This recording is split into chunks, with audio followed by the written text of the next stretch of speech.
First Day from Boy Tales of Childhood by Roald Dahl. In September 1925, when I was just 9, I set out on the first great adventure of my life, boarding school. My mother had chosen for me a prep school in a part of England which was as near as it could possibly be to our home in South Wales, and it was called St. Peter's. The full postal address was St. Peter's School, Weston-super-Mare, Somerset. Weston-super-Mare is a slightly seedy seaside resort with a vast sandy beach, a tremendous long pier, an esplanade running along the seafront, a clutter of hotels and boarding houses, and about 10,000 little shops selling buckets and spades and sticks of rock and ice creams. It lies almost directly across the Bristol Channel from Cardiff, and on a clear day you can stand on the esplanade at Weston and look across the 15 or so miles of water and see the coast of Wales lying pale and milky on the horizon.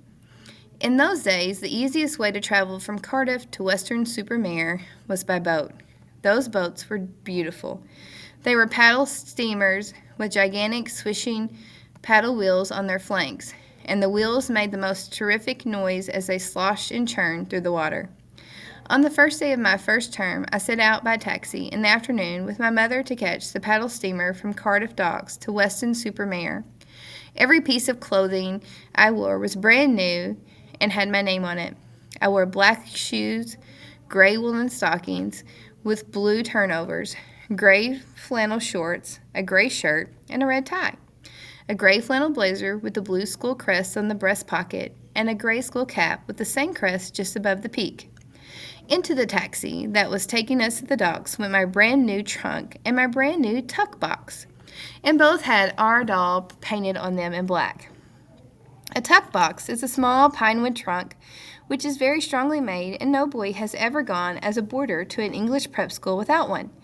It is his own secret storehouse, as secret as a lady's handbag, and there is an unwritten law that no other boy, no teacher, not even the headmaster himself, has the right to pry into the contents of your tuck box. The owner has the key in his pocket, and that is where it stays. At St. Peter's, the tuck boxes were ranged shoulder to shoulder all around the four walls of the changing room, and your own tuck box stood directly below the peg on which you hung your game's clothes. A tuck box, as the name implies, is a box in which you store your tuck. At prep school in those days, a parcel of tuck was sent once a week by anxious mothers to their ravenous little sons, and an average tuck box would probably contain, at almost any time, half a homemade currant cake, a packet of squashed fly biscuits, a couple of oranges, an apple, a banana, a pot of strawberry jam or marmot, a bar of chocolate, a bag of licorice, all sorts, and a tin of Bassett's lemonade powder. An English school in those days was purely a money-making business owned and operated by the headmaster. It suited him, therefore, to give the boys as little food as possible himself and to encourage the parents in various cunning ways to feed their offspring by parcel post from home. By all means, my dear Miss Raw, do send your boy some little treats now and again, he would say. Perhaps a few oranges and apples once a week. Fruit was very expensive. And a nice currant cake, a large currant cake, perhaps, because small boys have large appetites, do they not? Ha, ha, ha. Yes, as often as you like. More than once a week, if you wish. Of course, he'll be getting plenty of good food here. The best there is, but it never tastes quite the same as home cooking, does it? I'm sure you wouldn't want him to be the only one who doesn't get a lovely parcel from home every week.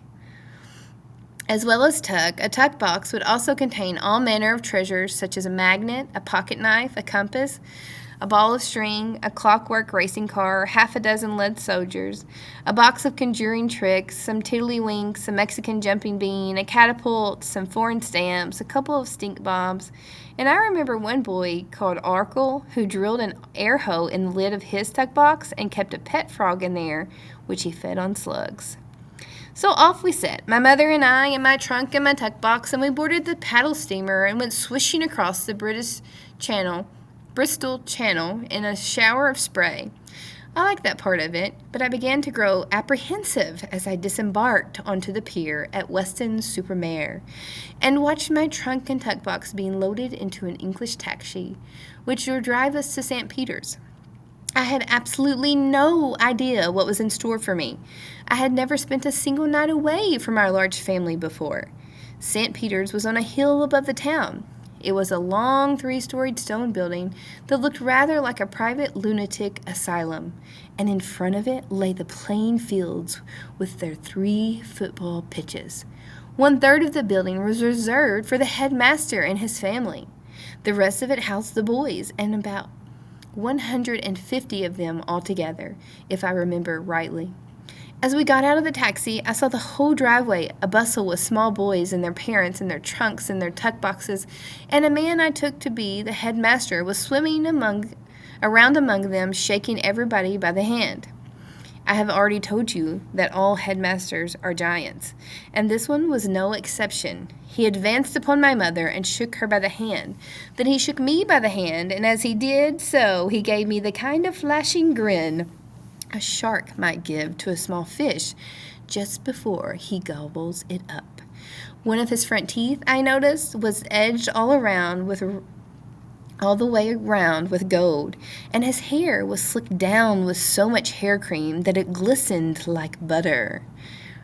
"Right," he said to me, "off you go and report to the matron." And to my mother he said briskly, "Goodbye, Miss Dahl. I shouldn't linger if I were you. We'll look after him."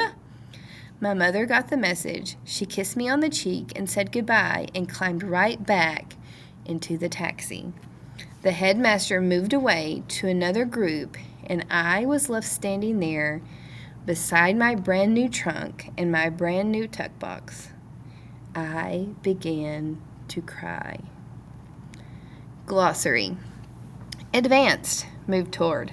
Apprehensive, nervous or uneasy. Asylum, hospital for the mentally ill. Boarder, student who lives at a school. Briskly, quickly and shortly. Churned, turned energetically. Contents, things inside. Cunning, sneakily smart. Disembarked, left the ship. Esplanade, long walking area next to a body of water. Flanks, sides. Implies, suggest. Offspring, children. Parcel, package. Parcel post, mailed packages. Pitches, soccer fields. Pry, look closely into something secret or private. Ranged, placed in a row. Ravenous, extremely hungry. Reserved, set aside. Resort, vacation spot.